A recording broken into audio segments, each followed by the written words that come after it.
시편 29편 1절부터 11절입니다. 너희 권능 있는 자들아, 영광과 능력을 여호와께 돌리고 돌릴지어다. 여호와께 그의 이름에 합당한 영광을 돌리며 거룩한 옷을 입고 여호와께 예배할지어다. 여호와의 소리가 물 위에 있도다. 영광의 하나님이 우레소리를 내시니 여호와는 많은 물 위에 계시도다. 여호와의 소리가 힘 있음이여 여호와의 소리가 위엄차도다. 여호와의 소리가 백향목을 꺾으시며 여호와께서 레바논 백향목을 꺾어 부수시도다. 그 나무를 송아지같이 뛰게 하시며 레바논과 시련으로 들송아지같이 뛰게 하시도다. 여호와의 소리가 화염을 가르시도다. 여호와의 소리가 광야를 진동하시며 여호와께서 가데스 광야를 진동시키시도다. 여호와의 소리가 암사슴을 낙태하게 하시고 삼림을 맑게 벗기시니 그의 성전에서 그의 모든 것들이 말하기를 영광이라 하도다. 여호와께서 홍수 때에 좌정하셨음이여 여호와께서 영원하도록 왕으로 좌정하시도다. 여호와께서 자기 백성에게 힘을 주시며 여호와께서 자기 백성에게 평강의 복을 주시리로다. 아멘. 오늘 말씀 시편 29편 1절부터 11절 말씀입니다. 오늘 말씀은 다윗의 시로 천지 만물 그리고 인생을 다스리고 섭리하시는 하나님의 주권과 경륜의 위대함을 산천을 격렬하게 진동시키는 내성이라는 이미지를 통해 형상화하며 역동적으로 찬양하고 영광을 돌리는 그러한 감사 예배 시입니다. 이 시의 중심되는 시어는 7번이나 등장하는 여호와의 소리입니다. 즉 대자연은 여호와의 소리고 내성에 의해 떨고 굴복한다. 그런데 굴복합니다. 그런데 이처럼 대자연이 여호와의 권능과 영광 앞에서 굴복할 수밖에 없다면 대자연에 비할 때 지극히 보잘것없는 우리의 인생은 두말할 나위도 없다는 것이 시인의 고백입니다. 그리고 모든 인생은 하나님께 굴복하고 하나님께 영광을 돌려야 한다. 이렇게 강조하고 있습니다. 이 시가 쓰여진 그 배경은 가나안의 폭풍 신으로 여겨졌던 바알에 대해 하나님이야말로 진정한 권능과 영광을 지닌 신이라는 사실을 증거하려는 의도가 지배적으로 보일 수가 있습니다.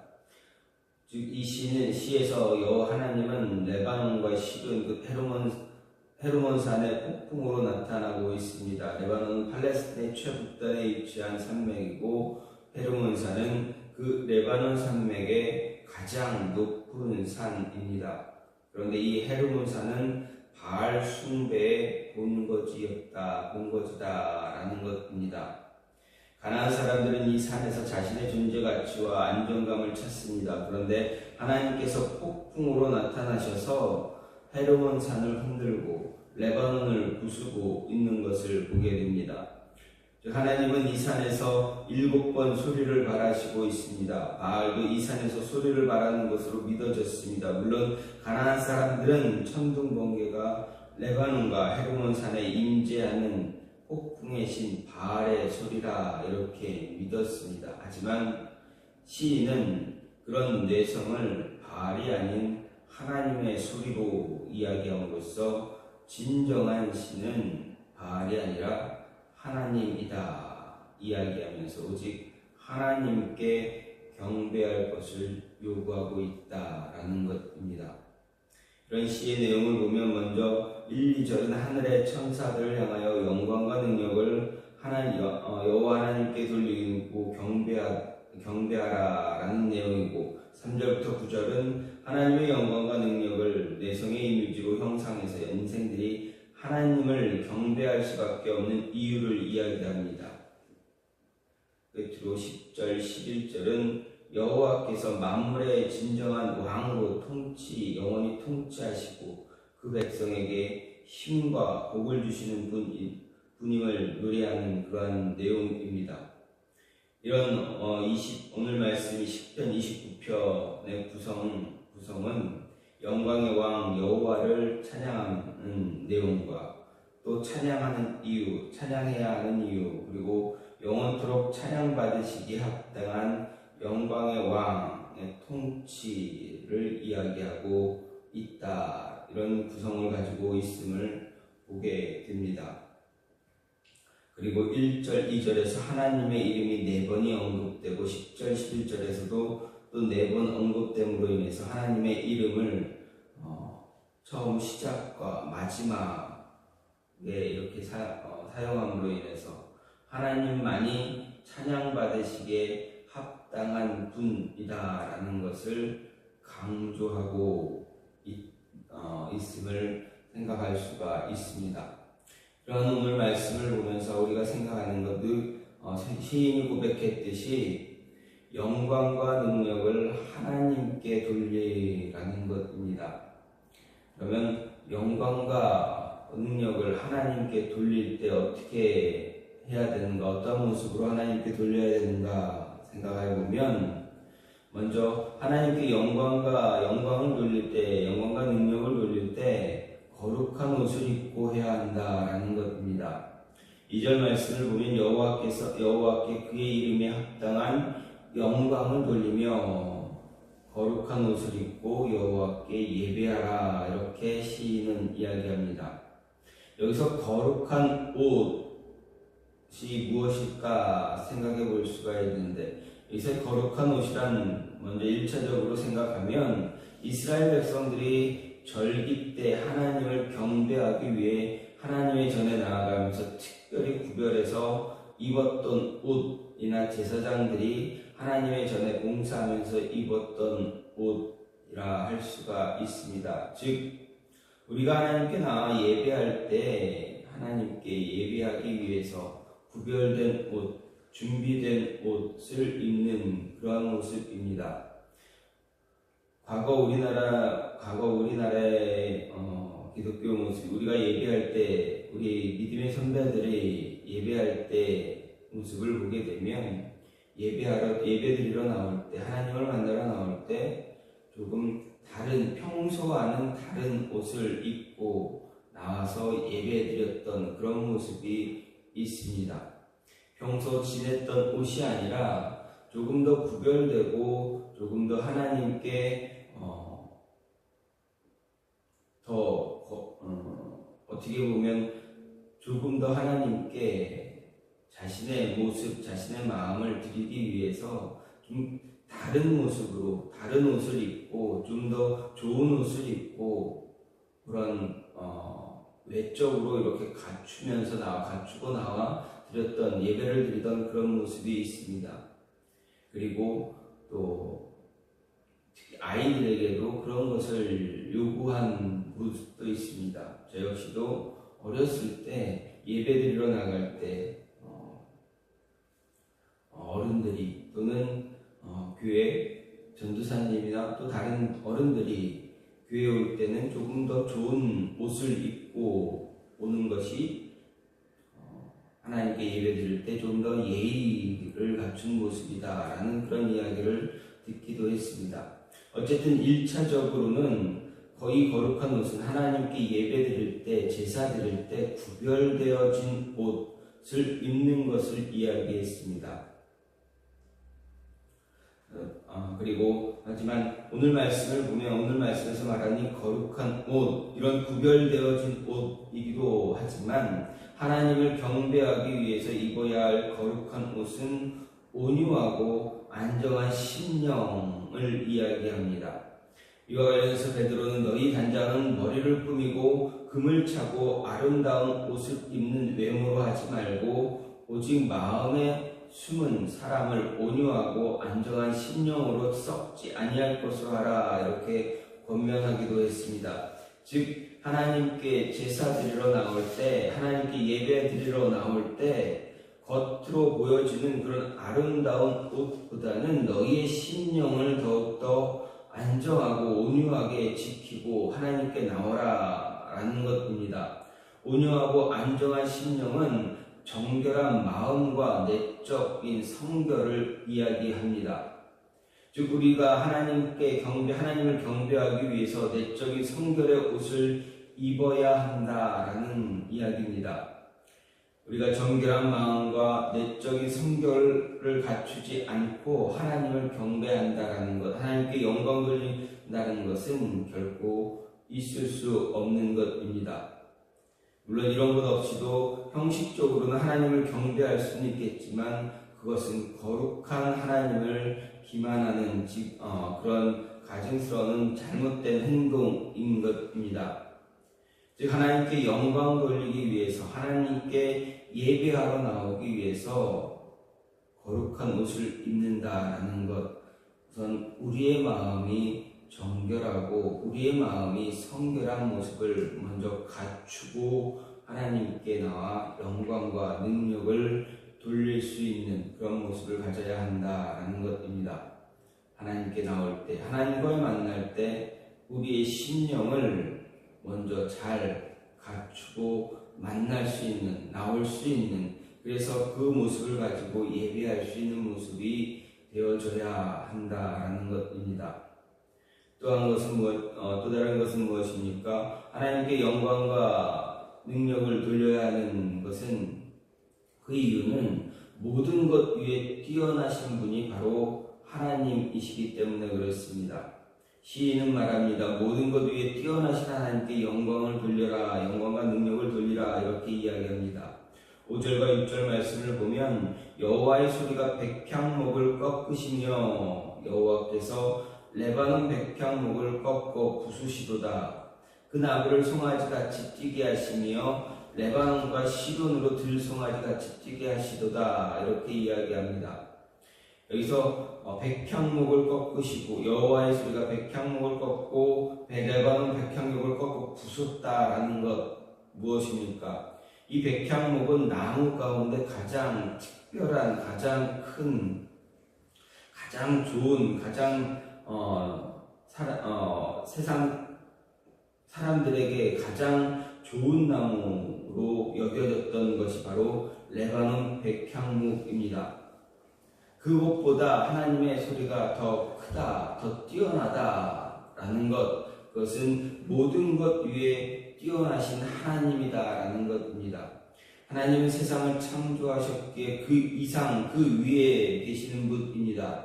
만물이 아무리 뛰어나할까 할지라도 하나님은 그 위에 계신 분입니다. 그래서 6절 말씀을 그 나무를 송아지같이 뛰게 하시며 레바논과 시돈으로 들송아지 같게 뛰게 하셨다라는 것입니다. 아무리 강하고 든든한 것이라 할지라도 하나님 앞에서는 아무것도 아닌 것임을 이야기하는 것입니다. 백향목이 아무리 강한 나무일지라도, 아무리 튼튼한 나무일지라도 하나님의 소리 하나로 송아지처럼 뛰게 하신다라는 것입니다.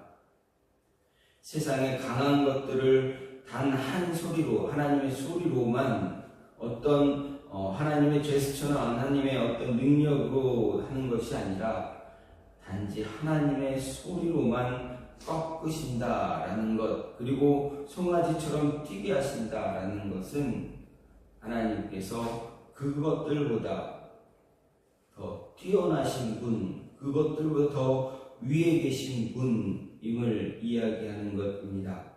시인은 하나님의 위대하신 하나님의 영광, 하나님께 영광을 돌리기 위해서 돌리는 이유는 하나님께서 모든 것보다, 세상에 있는 모든 만물보다 가장 높은 곳에 있는 가장 뛰어난 분임을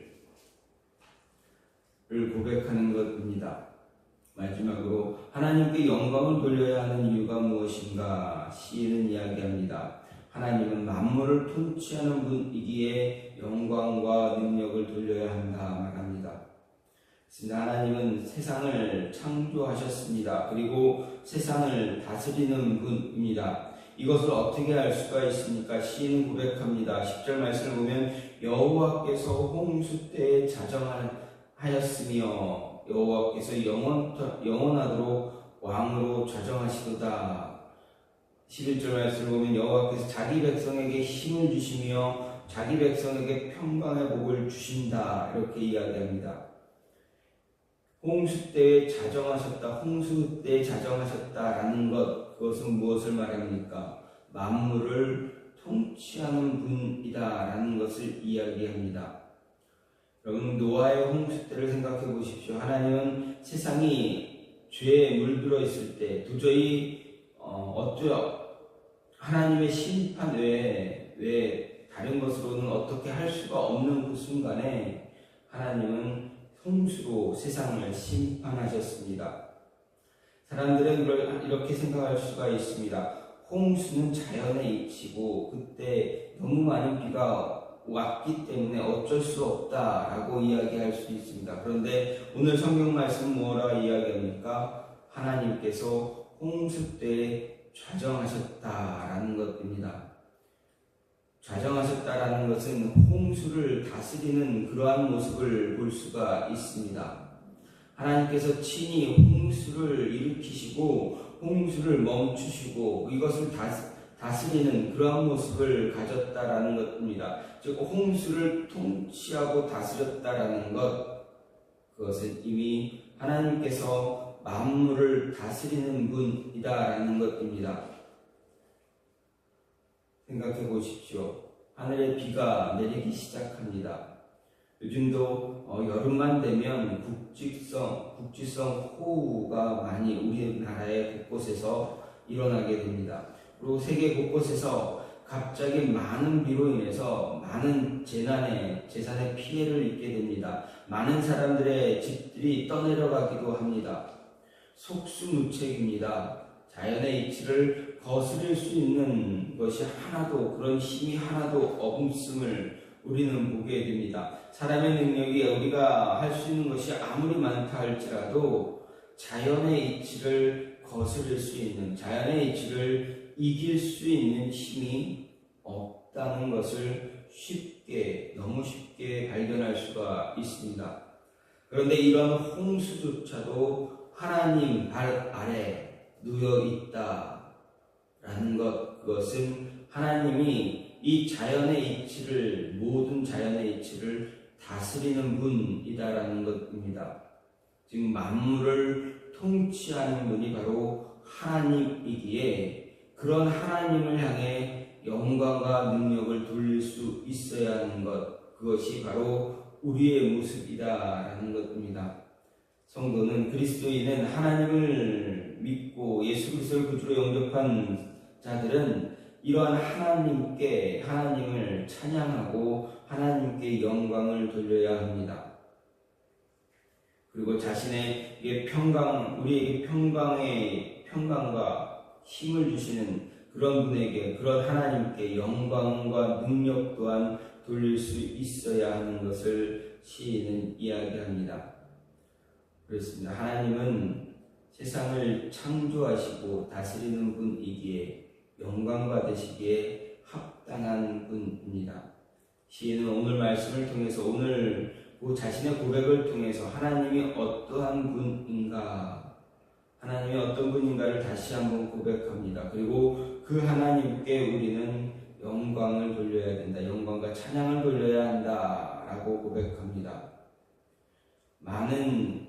시편의 많은 노래 가운데 다윗은 하나님을 찬양하며 하나님께 영광 돌리는 시들을 지었습니다. 정말 많은 그의 고백들을 볼 수가 있습니다. 그런데 오늘 말씀을 통해서 그가 하나님을 찬양하고 하나님께 영광을 돌릴 수밖에 없는 것, 그 이유는 무엇이냐? 하나님께서 만물을 통치하는 분이기 때문에 그렇습니다. 하나님이 모든 것 위에 뛰어난 분이시기 때문에 그렇습니다. 그런 하나님께 거룩한 옷을 입고 그 심령이 성결되어지고 정결한 모습으로 하나님께 영광 돌려야 한다라는 것을 이야기해주고 있습니다. 이 모습이 우리의 모습에서도 매일같이 우리 입술을 통해서도 고백되어지기를 간절히 소망합니다. 바른 심령을 가지고 하나님께 영광과 찬송을 돌릴 수 있는 저와 여러분이 되기를 소망하고, 또 모든 것 위에 뛰어나신 하나님, 그리고 만물을 통치하시는 그 하나님께 영광과 찬양을 돌릴 수 있는, 감사할 수 있는 모습이 있기를 간절히 소망합니다. 오늘 하루도 이 모습이, 이 찬양이, 이 고백이 저와 여러분의 입술을 통해서 고백되어질 수 있기를 간절히 소망합니다. 시간같이 기도하기로 원하는 것은, 하나님, 우리로 하여금, 우리의 입술로 하여금 하나님께 영광과 능력